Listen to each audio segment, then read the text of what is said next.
I always say, like, you can't hate yourself into loving your body. And that's something that really stuck with me because Oh, that's beautiful. You can't hate yourself into loving your body. I wish someone told you me can't, that. Yeah. because all I would do is inspect myself in the mirror. I hate this. I hate this. I hate this about me. If I didn't have this, I would be doing this.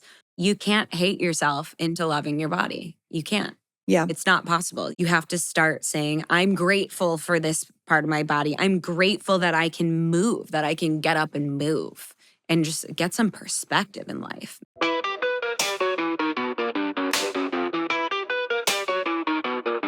Almost dying taught me how to live.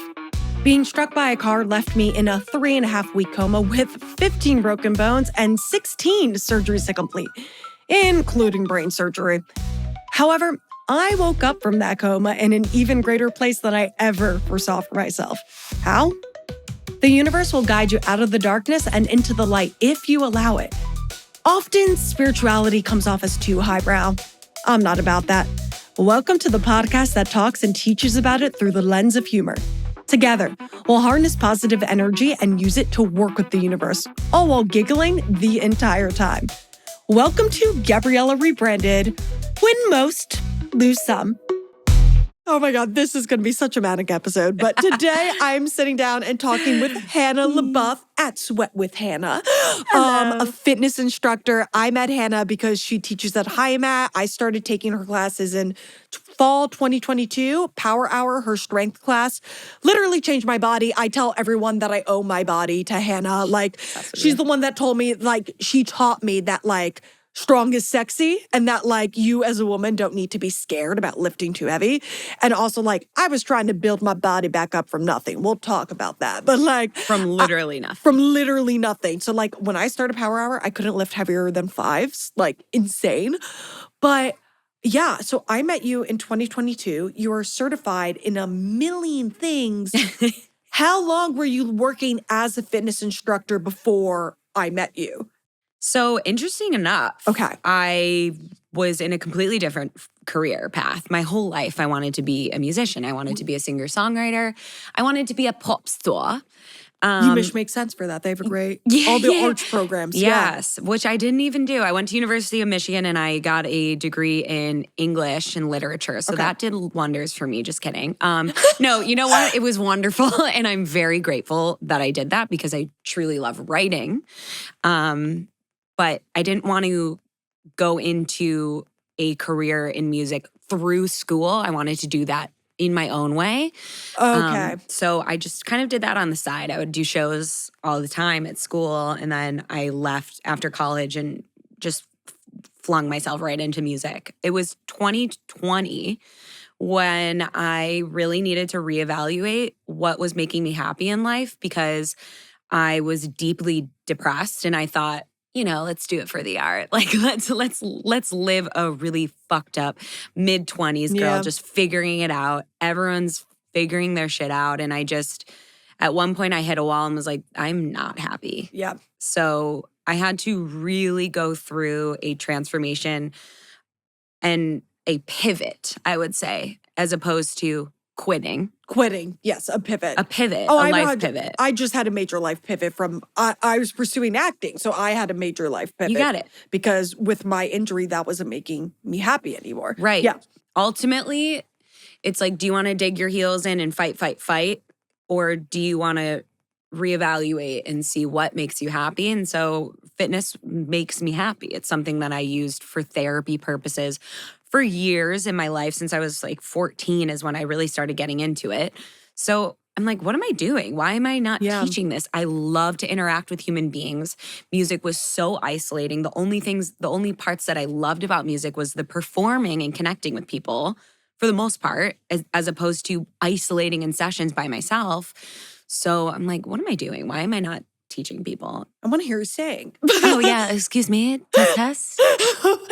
No, but like I 100% get, because I started getting to a place where like I pivoted from acting for a lot of reasons, but definitely one of the reasons was like, exercise is so good for my mental brain. I want to consistently be able to work out for an hour, 2 hours a day. And like with acting, sometimes that's not really possible. And I'm like, no, that is something important to me. That is something I want to continually prioritize. I mean, until you get to like, I don't know, Robert Downey Jr. level, then they let you prioritize whatever you want. But until then, you got a schedule that you have to like follow. And I didn't want to. For sanity's sake. Yeah. For like, for mental health and all that, which is like another thing that we're talking about is like the shape of exercise on the brain. So you were deeply depressed. Yes. And exercise was like one of the only things making you happy. It was one of the only things making me happy, but it also at one point in my life was an enemy of mine. So I really battled with food and exercise and body image. And so there was one point in my life where I thought to myself, you know, maybe I could go into being a nutritionist or fitness. And then I was like, no. I'm way too obsessed. I'm way too unhealthy. So for a while, I had to really figure out and find balance in that. And then I was able to sustainably, carefully enter that career. Okay. I feel like a lot of the mental stuff that we've been through is similar. Oh, yeah. Yeah, because I had like a battle with food and my body. I don't think to your level, but like I definitely had disordered eating for a while. For sure. There's many people, so many people have it. So many people have it. So many people. I would never say I had a full-on eating disorder because I was almost, I don't want to say not disciplined enough because that doesn't sound good, but like in a sense, like I would try to starve myself and over-exercise and not eat for like a month. I would say that's disordered eating. Yeah, that's disordered eating. Exactly. It's disordered eating, but it's not like, I wouldn't say it's like not anorexia, it's not bulimia, it's not an eating disorder. But, and then I would like almost cave. Like I would cave, like I can't do this. And then I would eat too much and not exercise for a month. And it was just that's like. A different, that's binge eat. I've been there, done that. Yeah. It's just been there, done that. Of the craziness. And then it was so confusing because I say the one thing that or not the one good thing, but something that my accident did is it saved my relationship with my body and it saved my relationship with food and exercise because now the focus was not to be skinny. It wasn't on the aesthetic, which is when it was all messed up. The focus was to be strong again. It was to rebuild my body. I mean, when I left the hospital, I couldn't walk more than 10 feet. And like the focus was just about like being able to do the bare minimum, which then became the average. And like when everything else seemed to be going terribly wrong, because a lot went wrong, exercise was something I was getting better at. It was something that I was winning at. So then it became my only source of winning, which also turned into a problem because I became exercise addicted. Of course. You know what? We all have our vices. We all have our addictions. And I think some just happen to be healthier than others. And finding balance in everything that you do is something that I preach, but it's not something that I've mastered by any means. Oh, no. Oh, I definitely still haven't mastered it. Same. I'll get to that other thing later. But to just go back to what you were talking before. So when would you say, just a brief overview of like how your issues with eating and exercise correlated to like your mental health? Like what would you say, like when you're in your most depressed states, what was your relationship with exercise and food? Okay, so mental illness. I suffer from body dysmorphia, or at least did. I'm recovered from that for the most part.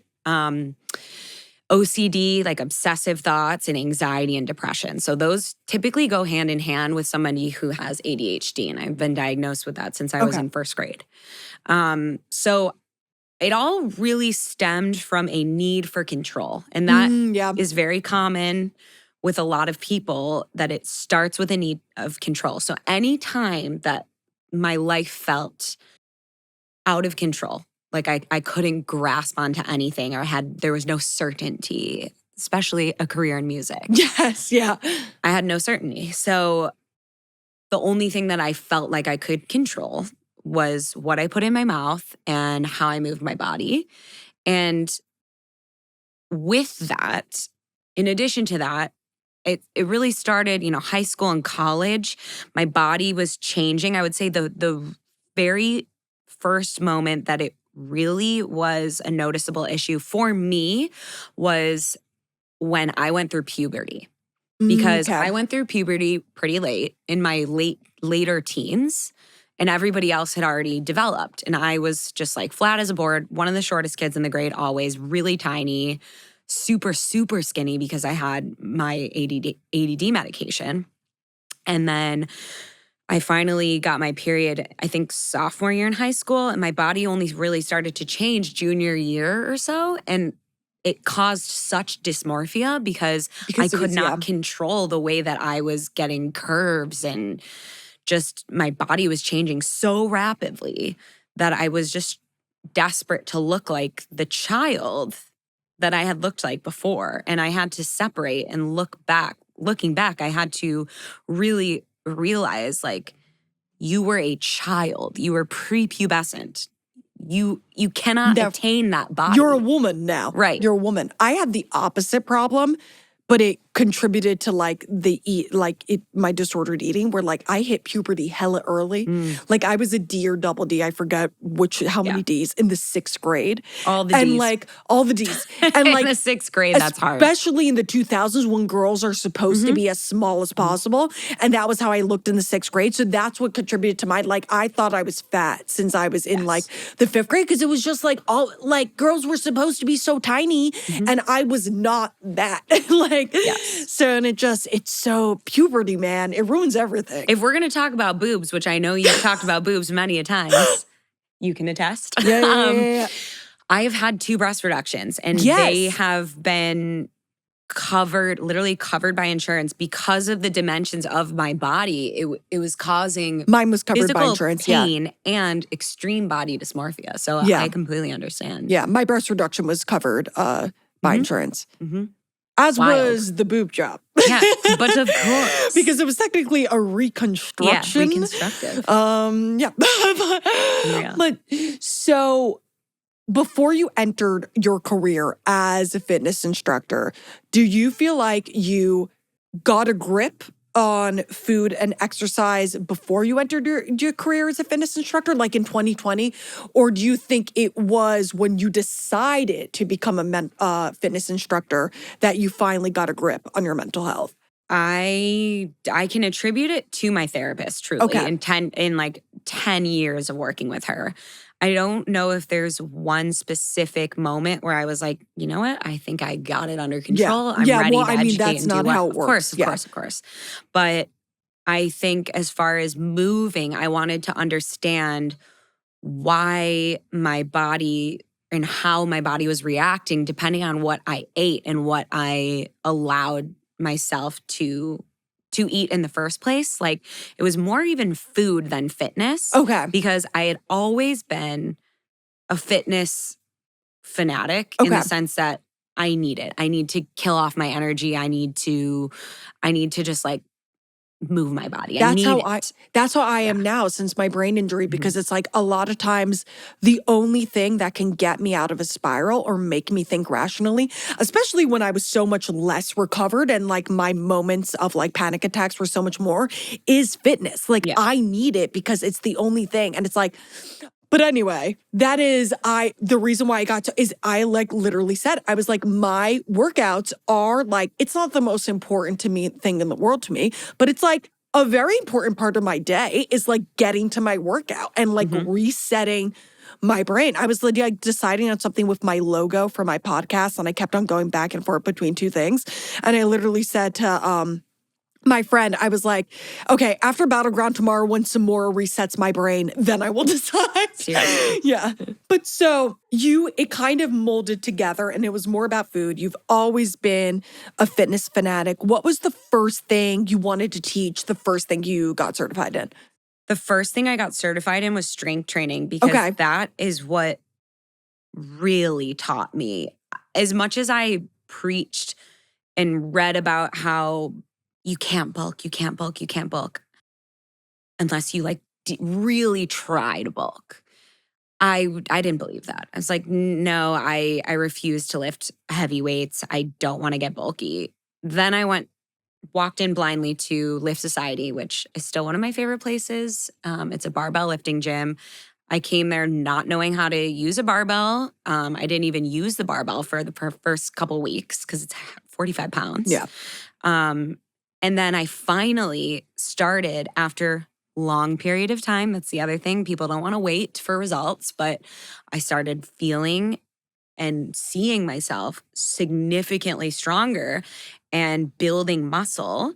So when my body started to transform, that's when I kind of became like addicted to it. I learned more about how to eat properly.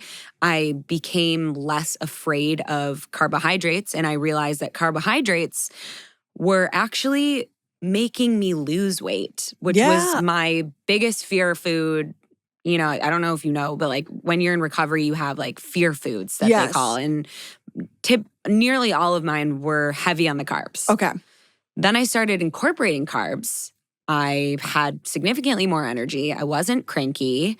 And my body was changing in the best way possible. Then I got into Pilates.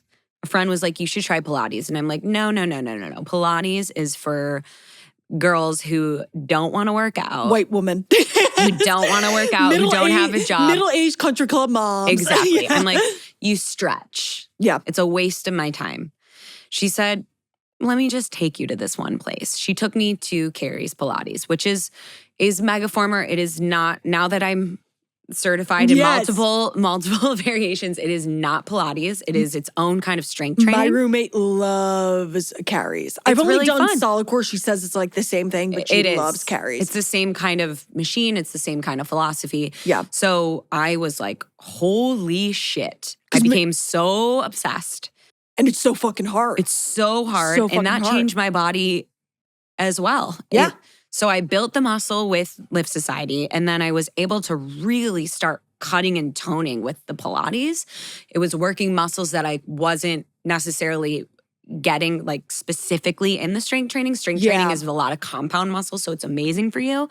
But the Pilates aspect really just gets those little areas that you never thought you could work with rotation and all different kinds of things. But no, I fell in love with that. And then I was like, let's get into classical. Let's get into what is Pilates. I didn't even know what Pilates was because a lot of studios call it Pilates and it's not actually Pilates. So then when I got into that, I fell in love with that. And it's just like a constant learning process. I want to learn everything there is to learn.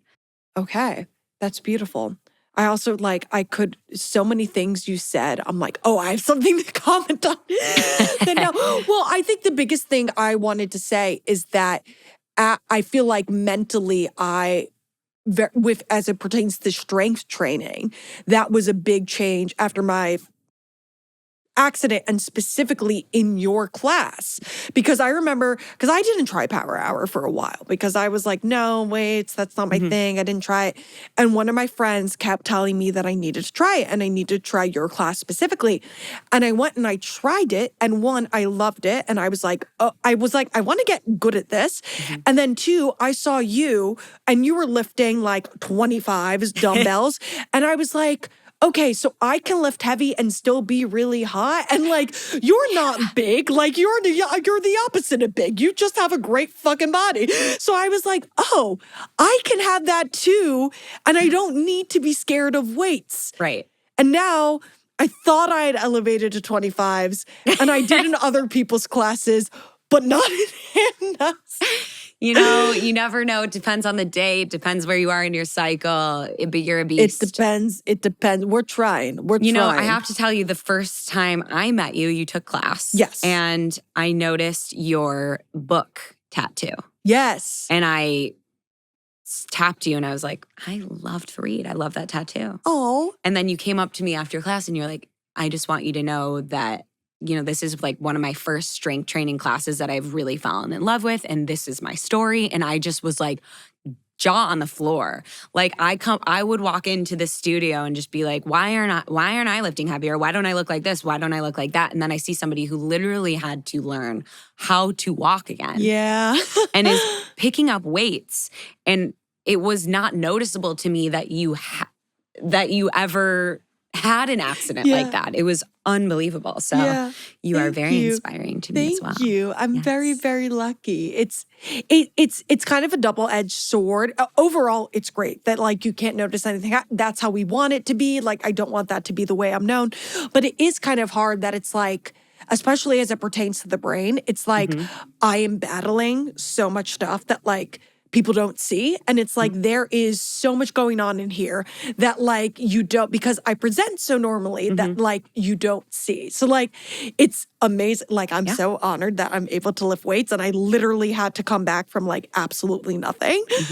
And I'm so happy that you didn't notice anything was weird. But it is just like on a more social side, less than a fitness side, that can kind of be hard, that people don't realize what's going on, or they don't realize the extent of it. Like when you knife open the brain, that messes up a lot of stuff. Of course. That was actually something I kind of wanted to talk in a weird way, to kind of talk to, because I was like, oh, this relates to exercise as well. So like on each episode, I do like a spiritual moment of the week. And for the one that I was going to do that happened this week is I'm someone who I tend to beat myself up a lot. Like I tend to like rake myself across the coals, and like I torture when I do something wrong, like it's just on repeat. I can't stop thinking about it. And a spiritual growth moment for me is like I did something wrong socially, like a week or two ago. I forget when. And you're like, why am I being weird? I'm being weird. And I was exactly.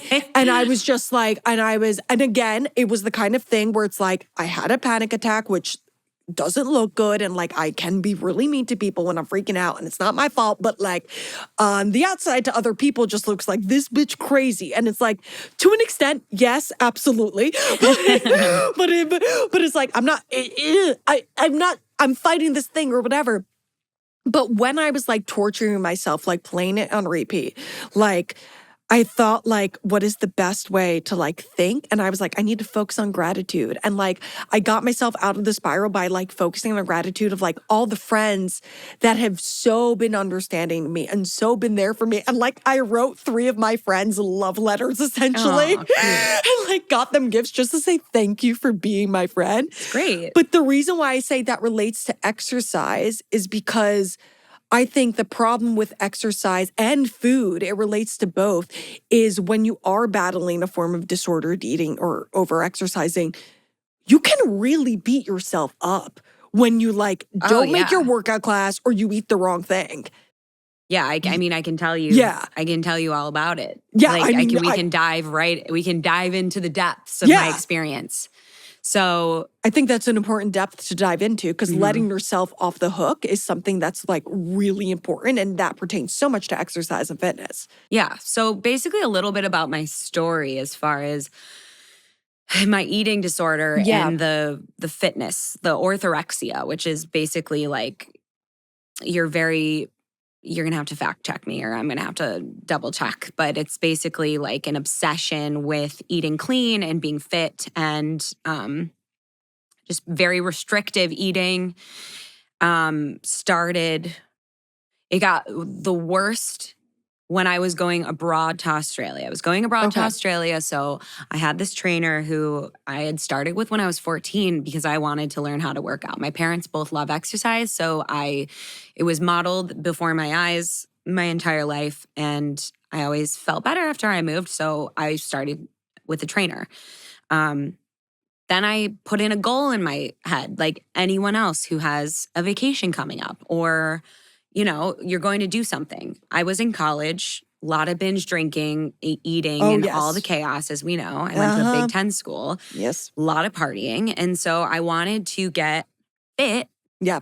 But really, I wanted to get skinny. That's if we're going to use it correctly. I wanted to get skinny for abroad. And then that was just the goal.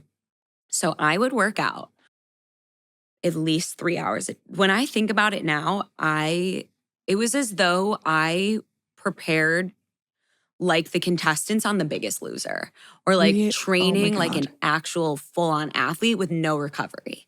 So I would train, I would do conditioning and strength training for 2 hours, and then I would go take a spin class, and then I would go take a boxing class, and this was all in one day, and I'd have no energy. I had the craziest, most restrictive diet, down to peeling the skin off the apple and only eating the skin because there's too much sugar in the apple. No bananas not allowed, no carbs. Like, just from me soaking it up from all different kinds of trainers. And I think like looking back now, why I wanted to be in this profession is because you really need to watch what you teach people, especially somebody who's a young girl who's just trying to figure it out. I was taking in advice of what these trainers were telling me to do based on like a bodybuilding regimen. Like that's what people who are doing physique modeling training eat and work out. Like it was insane. I was overdoing it. And I started to see results, okay? Because when you push yourself that hard, you're going to see you're results, depleting in calories. I was miserable, but I was seeing results. So I was getting the validation from the scale. I was getting validation from friends and family because I was looking better. And there's nothing wrong when people see you and for them to be like, wow, you look amazing. But when somebody has a disorder, they take that and it's a fuel. Yeah. And every time someone didn't compliment me, I felt like I was like, it just completely changed my confidence. I grew up as a confident, happy girl. It destroyed me. It ended up destroying me. When I went to Australia, it was the best time of my life, truly one of the best eras of my life, but also the worst. Okay. I was on the other side of the world. I had independence, but I also had a calorie tracker app. Oh my God. And I would input every single thing I ate down to the literal egg white or the 1 carrot or how many teaspoons of oil were in it. And if I couldn't track it, I would genuinely break out into hives. My face would get red. I would fully panic. My throat would constrict. Like restaurants were not for me. I started making excuses about everything. I wouldn't join social things because of fear of, okay, well, what are we eating? And I'd eat before, or I'd say I'm not hungry, I have a stomach ache. I'd run into the bathroom during dinner and just stare at my stomach in the mirror. It was so sick. It was so sick. I can't believe like I even was at that point. I lost my period. Hair was falling out. Did I look malnourished? No, I looked really good. I had abs. Did I look better than after I worked on myself and actually did it the right way? No, I looked better, so much better like these days than I did then. But to me, that was what I was trying to look like. I was trying to be as skinny as possible and it was working. And then I broke my ankle when I was abroad, but I didn't want to come to terms with that. So I would run. And this is why I'm not a runner anymore. I don't run. I would run miles and miles and miles every morning on the treadmill with a broken ankle. So it's amazing what your brain can do. Your brain can trick you into pushing yourself so beyond past any limit. Oh my God. I would eat maybe I never want to reload that. I never want to download that app again. But MyFitnessPal, I would 500 calories a day. 500? 500 to 700. 500? And then I would go out and I would like drink. And then but you I'd black barely out have really anything easily. black out. Yeah. Exactly. I was never 500. When I crash dieted for my senior prom, I was 900. That's the lowest I got. But never lots of crash diets, I did every diet when I was younger for sure. But this was the most extreme. And then my body started failing me. My metabolism just like stopped. Shut down. So that can happen sometimes with eating disorders. When you restrict yourself and you don't give yourself enough calories, it slows down your It metabolism. goes into starvation mode. Exactly. Yeah. So that's where I was. And you can only restrict for so long. It turned into really bad binging. So I would binge typically when I was drunk because that was a way of me controlling when I'm sober. And then, I have no control because I'm wasted. I'm going to binge. And it would be to the point of like being so sick that you want to throw up. And I would try to throw up at points. I had taken laxatives, literally you name it, I went there. Yeah. It was dark. And then after abroad, came home, was so depressed. My friends were deeply concerned. My mom was deeply concerned while I was abroad. I thank God for one of my friends, Elise. If I didn't have her, I don't know where I would be today. And it's not even that we are best friends right now because time and space happens, but I'm forever grateful to her. She like stuck by me during the very lowest of times when I genuinely looked in the mirror and hated myself and didn't want to be alive, literally. I didn't want to be alive at one point. I came home senior year of college, had no idea what I was going to do, how I was going to make it as a singer, how I was going to get through school, and just how I was going to function when I was so deeply depressed and just out of control with my eating. So I then ended up gaining a ton of weight, way too much weight. I gained so much weight, I weighed more than I did at the end of my pregnancy. Oh, wow. In a very short time period of time. period. Yes. So then I put in the work. I put in the work slowly with therapy, slowly and sustainably with strength training, slowly and sustainably with Pilates. And my body started to get stronger, but it took literally a year of the scale not moving whatsoever. And then it took another year of me having to throw out the scale and relearn how to love myself and find worth aside from my career, aside from the way my body looks and what the number is on the scale. And yeah, that took many, many years. And so by the time it came to 2020, I was at the lowest point mentally with music. I hated it. I had really gotten fucked over and over and over again, generally by men, disgusting men. I have no problems with men. But it just so happened to be men who abused their power. Mm-hmm. I was in really bad contract after bad contract, and I learned a lot, but wow, I had to get out of there. And I was like, what's making me happy? The pandemic hit. What's making me happy? Oh, well, I like to move my body. My friends are asking me, what do you do? How am I going to work out in this pandemic? I have nothing to do. Nothing's open. I'll teach you a Zoom class. That's literally how it started. Then I started teaching more Zoom classes. And then I started working at the studios that I was obsessed with and would frequent. So I started working at Through Lift Society virtually. I started working with Carrie's Pilates virtually. And that saved my brain in the pandemic to be able to come into this different career, help others, and move my body during a time of extreme lack of control and uncertainty.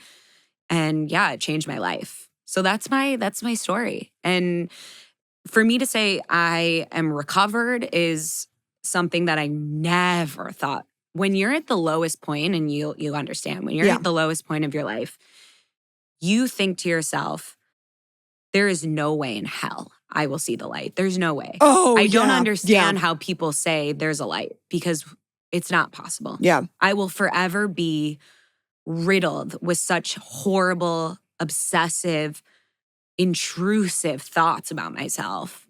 But no, I'm here to tell you there's another side. And the fact that I was able to get pregnant, have a child when I had no period at one point. Yeah. And my body changed so much, and my brain was able to roll with the punches. Yes. I'm so grateful. I was very nervous about that mentally, how I would cope being pregnant, after pregnancy, with my body changes. And it's the postpartum things you were doing, teaching mommy me yoga classes is so beautiful. Yes. And I'm surprised that Remy didn't come out of the womb like doing a deadlift. Well, Remy did come out. She came out of the womb. They put her on my chest, and she was already lifting her abs up, her head up. And they were like, oh my God, she's lifting her head up. And I'm like, well, she's doing crunches. So it was pretty funny. No, I figured she was going to come out of me just like boots to fret again, because that's all I listened to when I was teaching and pregnant. Oh my God, the videos that you've posted on Instagram of like you and Spencer, like the one that you posted on Instagram about like going to hide and going clubbing, and it was you guys. We're going to hide. Just the baby. I was dying. Weird. It's a whole new part of life, trying to find your new identity. Yeah, after becoming a mom. Mm-hmm. And also, but now you're back to teaching workout classes, but you can do that because like women's bodies can do so much. Unreal. It's insane. Unreal. I also broke a bone I broke my hand while I was abroad, but from punching a guy in the face. Good for you. So listen, he touched me very inappropriately. He deserved that. He touched me very inappropriately, and I'd been taking a lot of boxing classes, and my mind went right hook, and I gave him broke my hand, broke his nose though. Yes, Amen to but that. that was that. We don't love violence, but we love that. Listen, when the guy's putting his hand up your skirt and grabbing your you're vagina, punching. you You're gotta punching. get out of there. Self-defense. I'm like crazy with murder, and the entire time I was abroad, I was so scared I was going to be Natalie Holloway. Where did you study? I studied London, but I did not touch a single boy while I was abroad because Can't say the same. I know I didn't. I was so, and it was truly the time where I realized you don't need a man to be happy because it was 6 months where I did not touch a single boy because I had a constant fear in my brain that I was going to be Natalie Holloway. Taken. I was going to be Natalie Holloway, as I called it. Like I was not doing it. But anyway, a lot of things that you said I relate to. So one, being at the lowest point in your life, I, for the longest time, said that my life ended on October 17th, 2021. And it would have just been easier if I had died because then I wouldn't have had to go through everything that I had to go through. And it was not going to get better. Like this was going to be my sad life forever. And it would have just been so easy if I went out on a high note because I was in a really good place in my life when I got hurt. Of course. And, if I ended there, so like, I totally get that, like not feeling like the light is ever going to come. And like the fact that like, I'm as happy as I am now, that like I'm having this career, it's just absolutely insane. I also never thought I'd be doing this. And I so relate, like, I'm eating more than I probably ever have in my life. My Oura ring sometimes tells me that like I'm burning 2,700, 2,800 calories a day. So I'm eating that much. And like, I've never looked this good. So it's such a great, like if there's a way to It's a mind fuck. Yeah, it's a mind fuck. And I wish I could teach young girls that, and I know you're probably going to dive so much into this, especially being a new mom, that like, you don't need to be skinny. Like skinny isn't good. And it's like, you don't need to restrict to love your body. Like there is such a way, like right now. And it's like now I would say the place I'm in and the place you are in, this is actually loving your body. Cause not only are you happy with the way it looks, but we're taking care of it. Right. We're being nice to it. I always say like, you can't hate yourself into loving your body. And that's something that really stuck with me because oh, that's beautiful. You can't hate yourself into loving your body. I wish someone told me you can't that. Yeah. Because all I would do is inspect myself in the mirror. I hate this. I hate this. I hate this about me. If I didn't have this, I would be doing this. You can't hate yourself into loving your body. You can't. Yeah. It's not possible. You have to start saying, I'm grateful for this part of my body. I'm grateful that I can move, that I can get up and move and just get some perspective in life. That is such a thing I talk about. So one of the vertebrae in my neck that I broke, or actually I found out that it was the occipital bone. Anyway, something in my neck, skull, whatever. It was the bone that connects your skull to your neck. I think it's called the occipital bone. If I had broken it 2 more millimeters, I'd be a quadriplegic. And something that I always tell myself when I'm in class and like, it really hurts. Yeah. Like it's a move that really hurts. Something that I always tell me to stay in it is I'm like, I am so lucky to be in pain from this right now. Like I am so lucky to be in pain from doing jump squats. So there's something about the pain and the burn from exercise that is just so addicting because if you can get through that, you can get through anything in your day. Anything and everything in your day. I say the reason why I like Battleground so much and the reason why I've gotten other people to do it is because I'm like, hey, listen, it's 8 a.m. on Fridays, right? So then you have the whole rest of the day. For the rest of the day, you will walk around feeling absolutely better than every single person you talk to. Battleground, like when I took that test class, I'm like, sign me up. This is my jam. It's such a fighting, high energy class. I love it. I can't wait for you to teach it. Well, we can also talk about how we met at High Mat and what you love about it. Yes, because there is a lot that I love and it is great. Place. And it's great to like meet friends that like something that you connect on and that you do is fitness. And that is like, especially like being in your 20s when the focus is so like on drinking and going out and partying, which I especially am not supposed to be doing anymore, but like, I think the whole— Just have to live your life. I think the whole country, not just us, but parts of Europe needs to like consume less alcohol. I'm sure everyone on this earth could probably stand to consume less alcohol, 100%. Yes. But especially with the like meat, like I'm not supposed to be doing that anymore. And something that was so hard for me after my accident, because I got hurt when I was 23, is that's all people want to do, people that were my age. But like what Heimat gave me is like, was I 22 when I got hurt? No, I was 23. But what Heimat gave me is like friends that like you connect on and like prioritize exercise and things like that. That's one of the biggest things in fitness is if you want to set yourself up for success as somebody coming in who wants to work on themselves, they have goals, they meet with a personal trainer or a fitness instructor of any kind. One of the biggest pillars is community. And if you have a support system of any kind, that is going to help you exponentially to stay on track and get to your goals. There were so many moments in college, and I don't know if you experienced this, but as a girl, like a young girl, I just felt this constantly, even in high school. Judgment when I would try and eat healthy, or judgment if I chose a salad over pizza, and I'd get shamed for it. So then I would feel like I have to. But also if you did the reverse, you'd get shamed. Yeah, there was a lot of shame around food. Yeah.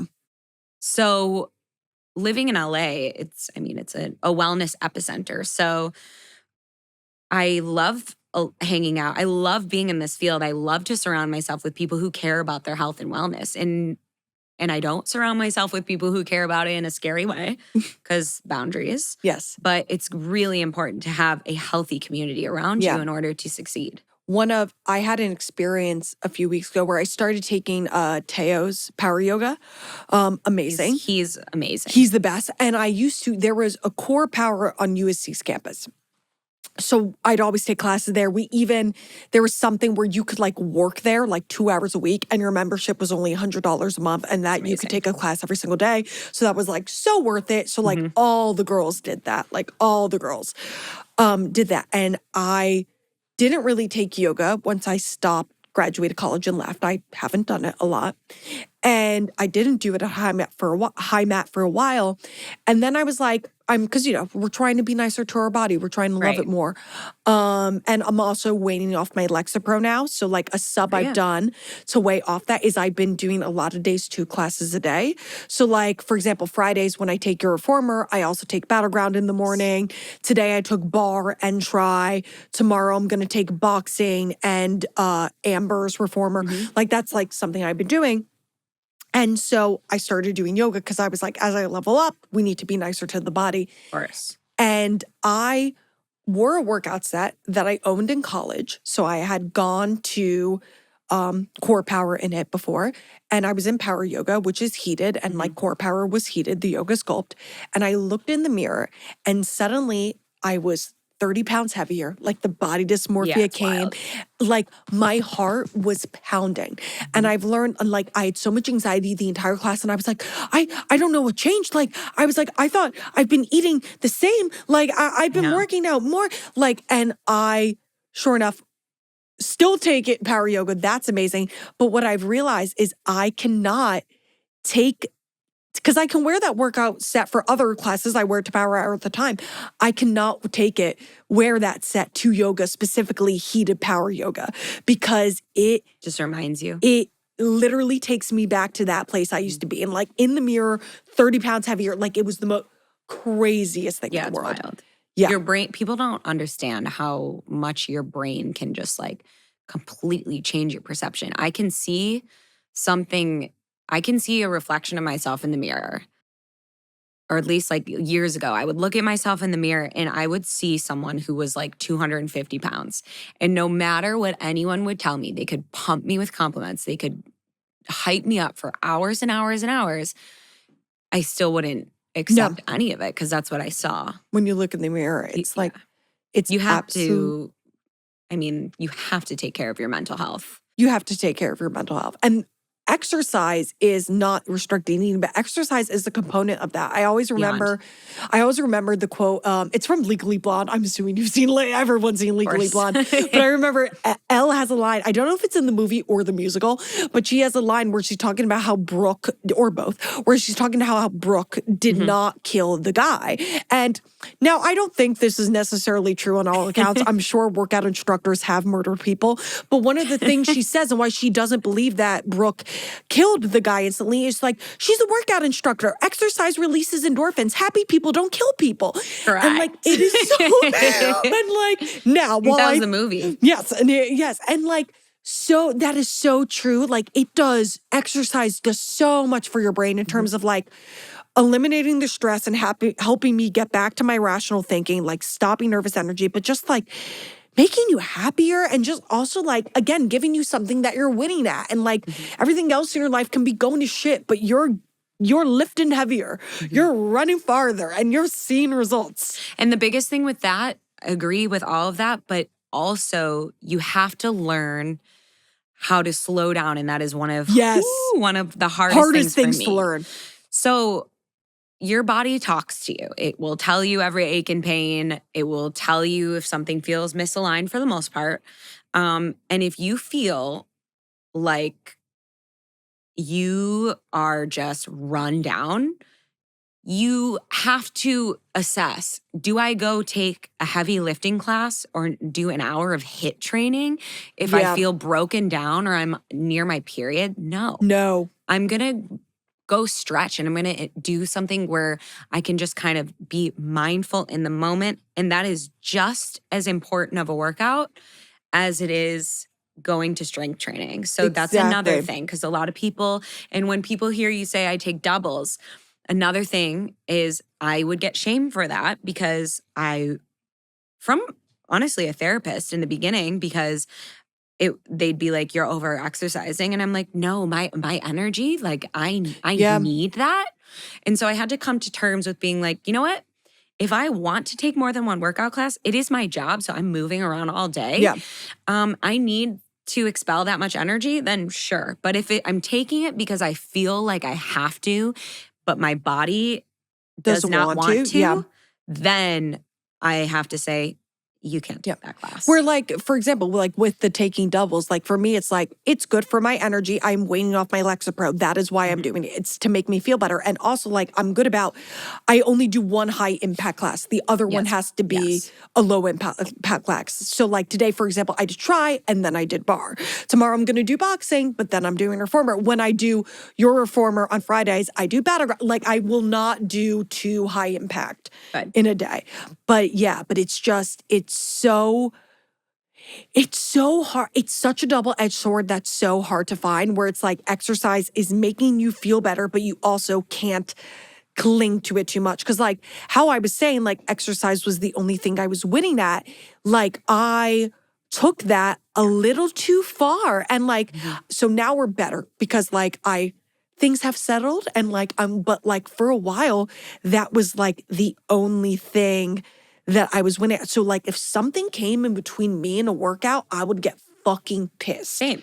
I'd get fucking pissed. And I remember I said to one of my friends that I definitely had exercise addiction. I was very much aware of it. I still do a little bit, but I was very much aware of it. We totally do, but I don't think it's an unhealthy It's not amount. unhealthy anymore. Right. It can be very unhealthy, of course. And for me, it was unhealthy at this point. But I remember I said to one of my friends, I was like, listen, I know it's a problem. And I was like, but I have so many problems in my life. And this literally is exactly what I did. I was like, I have so many problems in my life. After those clear up, then I'll address the exercise thing. Right. And One thing at a time, please. Sure enough, that's exactly what happened. Like surgeries are done, financially stable. Okay, we're addressing the exercise. We got to take things day by day. You got to take things day by day. And for example, with as far as your need to work out, like older version of me, I guess younger version of me, older thought process version of me. Today, I had signed up for a Pilates class because I was like, I feel like if I'm on my period, I want something like a little bit more restorative. Yes. But I couldn't make it because I was with the baby. And then I started like doing work on my emails and taxes and stuff. And old me would have been like, how dare you skip the exercise? Like that goes beyond, that is more important than anything else. Today, I'm saying, okay, I wasn't able to make that class. That's okay. Maybe I'll get outside today. I'll stretch my body. When the baby's down tonight, I can always move in my living room. Like, you have to make choices. You constantly, every day, we have to make choices. And it's what you choose on a day-to-day basis that can either make you a better version of yourself or a worse version of yourself. We're all given a hand. We're all dealt with a hand. And it is up to us on how we choose to take these problems that we have and work on them or spiral and obsess about them and regress. So it's up to you. I think we have a lot of power in our choices. So much power in our choices. Like I'm like, I don't like myself when I spiral and obsess about anything. Like I don't like that. And it's like, as far as like the whole like aesthetic of it all, which now I think the best part is I'm not working out for aesthetics. Right. But I think as far as the whole aesthetic of it all, where you're like, the guy will like me if I look better. Like, that's why I need to work out. It's like, yeah, but also like maybe you'll look better, but as soon as the guy realizes that you're fucking crazy. But it's like, is anyone even going to notice the 5 pounds that you're and no like, one's going to notice. It's just there's no. Only you notice. We're our own biggest critics. We are. Yeah. And I'm experiencing it now, just trying to be as patient as possible with my body and bringing my strength back into my new body. I want to dive into that more about your whole journey with pregnancy as it relates to exercise and eating, especially given your history.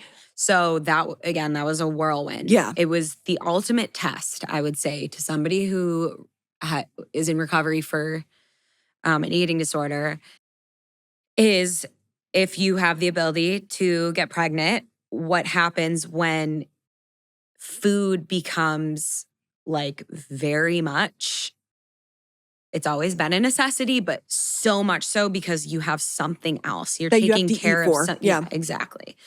So in the first trimester, my entire pregnancy, I was severely nauseous. I really personally hated my pregnancy. I can vouch that because Hannah was still teaching classes for a while into her pregnancy. I don't know how. Oh, till the month before. Yeah. Okay. So for 8 months you were teaching, and she would come into class to teach. Ill.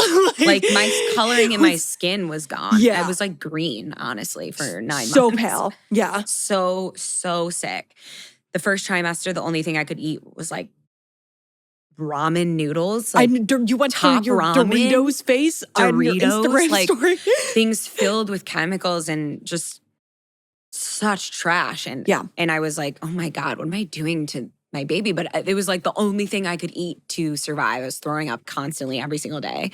So going from eating a really well-balanced diet to kind of whatever sticks was a major mind fuck. Also, like, I would have to wake up in the middle of the night and need food, or before I even picked my head up from the pillow when I woke up, I would have to take crackers. Otherwise, I would throw up. Immediately would throw up. Oh my God. It was unbelievable. So seeing my body change, I am a big proponent of no scale.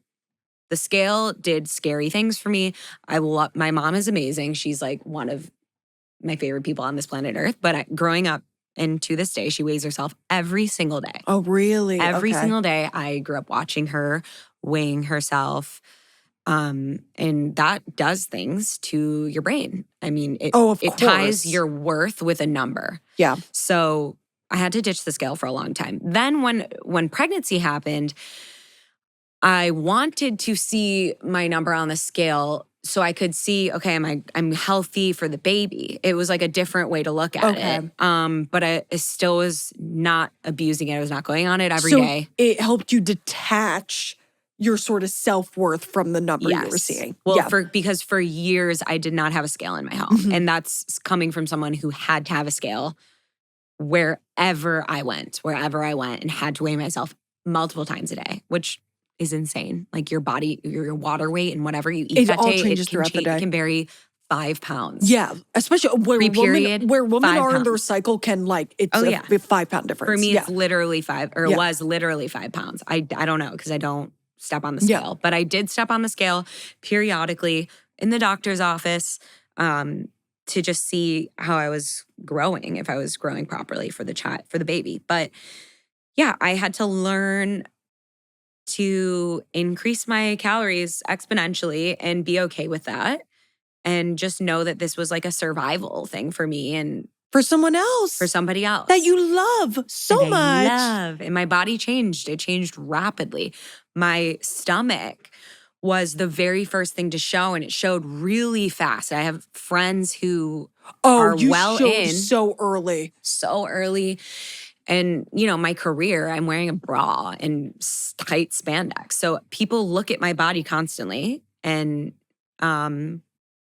seeing it change before my eyes was an adjustment. For sure. I remember you didn't even like necessarily want to quote unquote announce it to Hi Matt yet, but like It's just obvious. It was just so obvious. People are like, "Oh, I figured you just like ate a lot, a burrito or something." I'm like, well, as someone who like goes to your class weekly, I know you didn't just like eat a ton of food overnight. Yeah. It was just like 1 week you looked like this, and then 1 week you looked like this. Yeah, the belly just came really fast for me, and everyone carries differently. So that was definitely a big shock because my abs were kind of like truly at one point.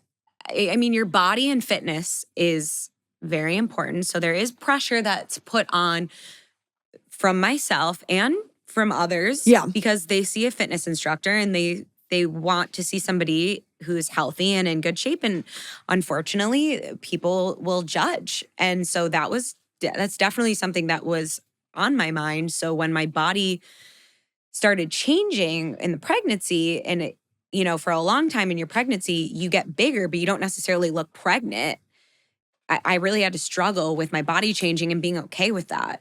I'm obviously my toughest critic. Yes. Yeah. And postpartum, like, is wild as well because my body, I have loose skin, my hips are wider, my anatomy has changed, and that's okay. And I'm just learning to accept who I am and just know that I will build my strength back, and I'm not going to look at old pictures and be like, I need to look like that. No, I didn't have a child then. You didn't have a child, then your body changed. Right. It's completely And I know a lot different. of women in my life who had babies and worked out throughout their pregnancy and worked out after their pregnancy and before, and look so much stronger and better and healthier after kids than even before they had their kids. So for anybody who is afraid to get pregnant because of how it'll change your body, just know it's possible for your body to look the best it's ever looked after. Okay. Just got to give yourself time, patience. I think a lot of girls need to hear that. A lot of girls need to hear that. A lot of girls need to hear that. So Yeah. thank you for saying that. Oh my God. Of course.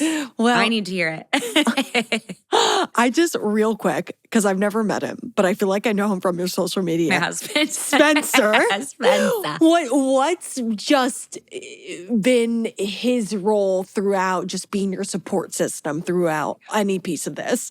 Spencer's my rock. And it's so interesting because you would think that as somebody who's so obsessed and in love and infatuated with the world of health and fitness, that you would find a partner who is as obsessed, if not more so. Spencer is the complete and utter opposite.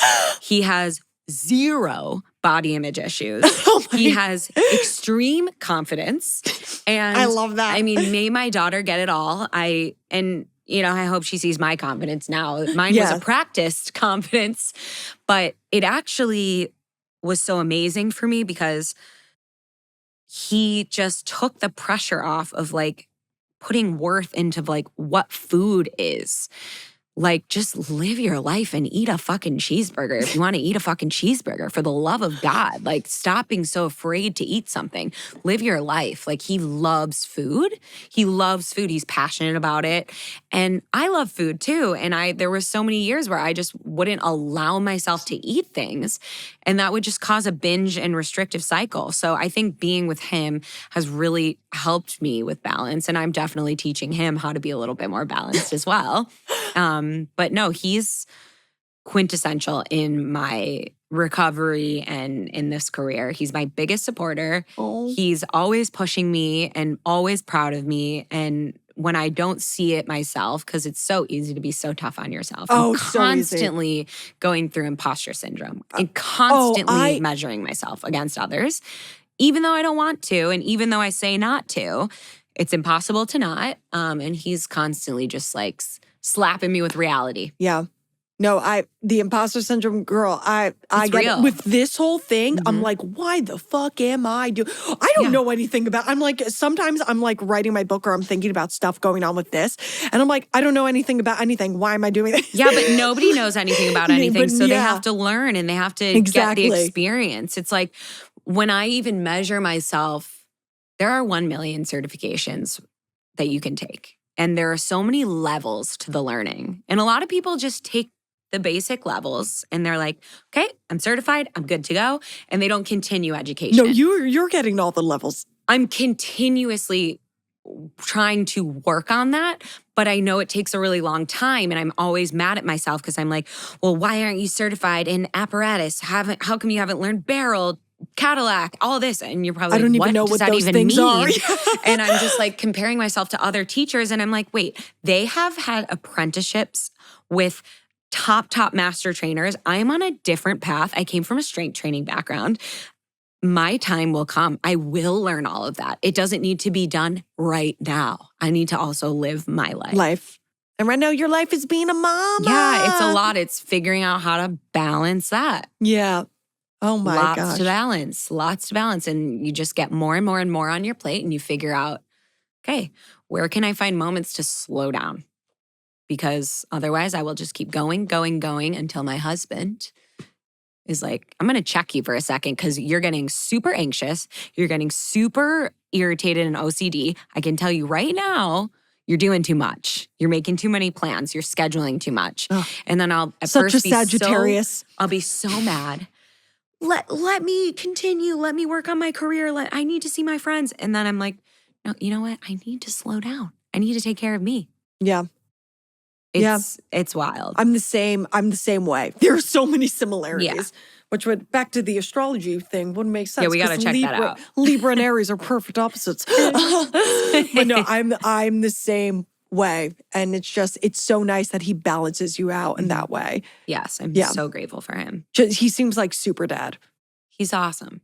But truly, like, I had to work on myself before even meeting him because I wouldn't have met him if I hadn't gone through all of this in the first place. I was so unhappy with myself. So I had to find my own happiness in order to find him. That's how attraction works, like the energy of attraction. You're not going to, you can only attract someone of that caliber if your energy is attracting them. If you have such a restrictive energy, that's going to deter them. Like energy is so powerful in those ways. For sure. There are always people I know where like their partner, I'm like, it came into your life like literally when you were ready for it and when you needed it. Yeah. Even though you can go, there were years where I was single in college or in high school and just like, so upset. Why not me? Like, why not me? Maybe I need to work out more. Maybe I need to eat better. Maybe I need to do better. Maybe I need to look better. I need to get this surgery and that and this and that. And it's like, no, you need to love your yourself. Goddamn self. Yeah, you need to love yourself. No one can love you unless you love yourself first. Exactly. And again, you can't hate yourself into loving you. You can't. so beautiful. I remember when I was like a Tumblr girl in high school, and like people, you know, the suffering for the art in like high school and college. There was like a post that I remember seeing where it was like, it is so not true that you need to love yourself before you can love other people because I don't love myself and I have loved you. And that 16-year-old me was like, yeah. And now you can love other people, but it's not going to work. And now as I've gotten older, I'm like, no, it's never going to work if you don't love yourself first. Or if you are actively working on loving yourself. You don't have to be a final draft. You don't have to be the final piece. You can be constantly working on yourself, but you have to want to. You have to want to get to that place. You have to want it. And only you can want it for yourself. Other people can't want it for you. And there's a lot of people who were in crazy situations like yourself. Yes. That have just spiraled and trapped themselves into just a horrible negative space. And like, you are just a literal walking example of the choices you make can determine who you are as a person and how much you can take on. Like, I mean, that's the whole thing with this and what I'm trying to teach. It was like my whole spiritual intervention that I talk about.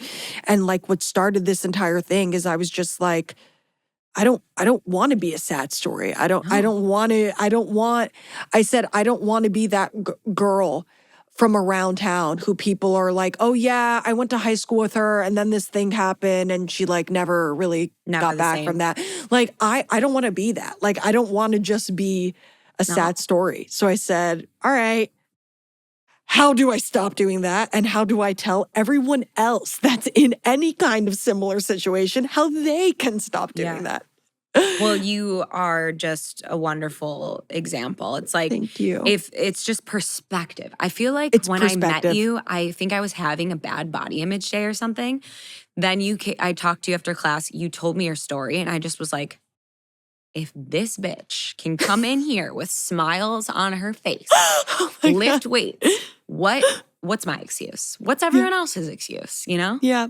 Well, it's that, and I'm happy. That's also a sign that I get when you were having a bad day that I showed up. Yeah. But it's because that was my first time. I'd never taken it before. But that's also when when I'm feeling really bad about the state of everything that's gone with my brain and my body and whatever. I mean, I'm still seeing Dr. Jackson in a chiropractor. Jackson for life. Dr. Jackson for life. He's amazing, but all because of like my metal ribs and the metal in my legs. And sometimes, literally yesterday, I was in the car with my mom and I was on the phone with my mom while I was in the car. And I was talking about how like I'm so stressed with work and I'm so overwhelmed and I have to keep dropping things because people want me in a million places. And she was like, where are you going to now? And I was like so upset. And I was like, the chiropractor because my body doesn't work anymore. So I will always need to be going to a chiropractor. But it's like, yeah, I sometimes get into those spaces. But overall, it's like, I think about where I could be. And I meet other brain injury survivors. And all the time I meet other disability survivors who they can't move certain elements of their body or they can't move any part of their body at all. And I'm just like, who the fuck am I to complain about my metal ribs when like I am so lucky that they were able to find a way to fix them to save my collapsed lung. And like, I'm so lucky that someone like Dr. Jackson exists. Yes. And like, yeah, I need to see him frequently, but I'm able to go to Power Hour. Like, but all you the also time. need to see him because you train like an athlete. You need to recover like an athlete. Yeah. So, and that's another thing that I preach. You have to recover. You have to recover. You literally break down muscle fiber when you are working out. You are breaking up the muscle and you need to repair it with rest, recovery, with the food that you eat, with the supplements that you take, with the water you drink. It's like you can't just run yourself into the ground and not recover. So go get yourself a chiropractor appointment, you know? Listen, Love Dr. no Jackson. matter how truly poor I feel, I'm always going to prioritize wellness. And it can be done for $0 in your living room. It can be done for $0 in your living room. Yeah. Like I always say my dad is like exercise king, got me so into it. My dad grew up with the child of immigrant parents, his grandfather, my grandfather, barely spoke English. It was primarily Italian. Like, I couldn't understand him, Right. I say, till I was like 10. And then I talk really fast. So he all the time would be like, look at my dad and be like, what did she just say? But no money. Very, very humble beginnings. And my dad exercised king, and he obviously did, especially back in the 60s, 70s. Obviously, there was no gym. It was just like, he ran outside. Like, you can do it. The last thing is, so every episode, I have a spiritual recommendation, just like a piece of content and when I have guests, I like guests to recommend things. It could be a book, a movie, a TV show. People recommended podcasts, stand-up shows, whatever. You're a new mom. What is one thing that when Remy is old enough, you would want her to either watch or read or listen to? I know you're very into books. Yes. That you think could like help her just like love herself a little bit more. Oof, that is so hard because I pull from so much. I think finding my love for music, it will always come back to my love for music. So I want my daughter to listen to all the badass women that I looked up to growing up, that my parents looked up to when they were growing up, that just sing about, write about, preach about, like, you can do whatever you put your mind to. So, I mean, people that moved me, I mean, this goes back to, like, Miley Cyrus is my number one. She's my number I one. love her. She's the best. Oh my God, she's the best. When she was Hannah Montana, I was the same age, exact same age as her. I'm 2 months older than her, wanted the same life. Like, I'm so obsessed with her. She's the coolest. But just, I want my daughter to listen and take in these confident women, her, Gaga, Stevie Nicks, Beyonce, and just to be like Taylor Swift. Listen to listen to their stories, listen to their voices, and I hope that you can find confidence. Yeah. And especially just like, not that you can find confidence from all of them, but like a Miley Cyrus, I think about specifically, she like went through a phase of like, not being in the most mentally aligned place now. And now a lot of times she references that place she was in her life. So it's like, you can still be a fucking badass and go through shit. We all have setbacks. Yes. Not supposed to be perfect all the time. I've setbacks all the time. Far from it. Yeah. Far from it. Yeah. Perfectionism is toxic. It's toxic if you hold yourself to that standard. I so often do. I can think of so many times or not so many, but a couple times within the past couple months or 3 where like something has gone wrong and I've been thinking the wrong way. And I'm like, what am I thinking? I'm supposed to be talking about spirituality. Why am I thinking this way? I failed. Who do I think I am? And it's like, no, we are all allowed to have moments. Moments don't define who you are.